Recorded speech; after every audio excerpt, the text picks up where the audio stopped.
All right, so this is a walkthrough on how to do the math problems. So I'm going to first go look at the vocabulary, which we reviewed before all this happened. But in case you forgot, I also posted it here. This is from the math homework from a long time ago. You guys remember what order of operations are? If you forgot, it's here. Basically, you do parentheses first, followed by exponents, then multiplication, division, left to right, because multiplication and division are tied. And then in the end, addition and subtraction are left to right. Then a factor, parts of a multiplication. A multiple is the whole of two factors. For example, the multiples of 3 are 3, 6, 9, 12. The multiple of 4 times a is 4a. 4 and a would be my factors.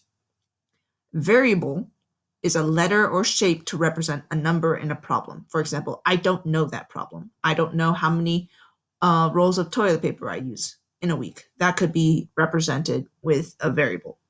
Coefficient is just how many of that thing there are. For example, if A is apples or P is pineapples, this would represent there's 4 pineapples. Okay, the expression, or this P could also be the price of the pineapples and you're buying 4 of them. Up to you. All right, expressions are actually equations to show a problem. Then algebraic expressions are expressions with a variable. Numerical expressions are expressions with no variable. It's just like this. So they have solutions. So an example of an algebraic expression, if you were to find the price of a pineapple, you're given a price of a pineapple, but if you want to find out how much you spend and you buy 4 pineapples, it'll be 4 times the price of the pineapple. We don't know, that might change. And if the pineapple price is, say, P equals 3.12, I don't know, 3.12 times 4, because I'm buying 4 pineapples, would be my answer. So if I get it like that. There we go. If I go to my toilet paper problem up here, I just made this up because it was funny and something to the real world. All right. You need to unlock your device to do this. Sorry. Anyway, so my example has 6 squares per use. This is how many squares people usually use. This is how many people in my family. This is just special to my family. Then in my family, people go 5 times a day, usually. This is average. And therefore, we use 30 squares per person for 1 day. So I'm going to multiply that by the number of people in my house. That would be what P represents.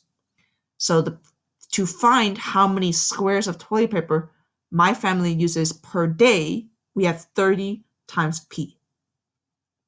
So then to find the amount per week, we do 30 times P times 7.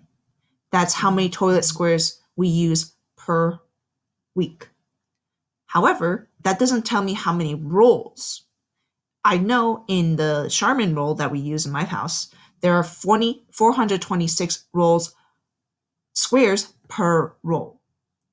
Therefore, if I were to take the amount of squares we use as a family for the whole week divided by 426, I would have the number of rolls we use per week. So here's my actual example. I'd have 5 times 6, which is 30 per person, times 4 for the people in my family, times 7 for the 7 days of the week. Then I'm going to take all of that divided by 426. If you were to do your own, this is the whole equation that would change depending on you. 7 days a week won't change. The average squares per use will change. The times you use the bathroom will change. The people you live with, the number of people you live with, and the squares for the brand of toilet paper you use. Okay, that's just my example for this paper.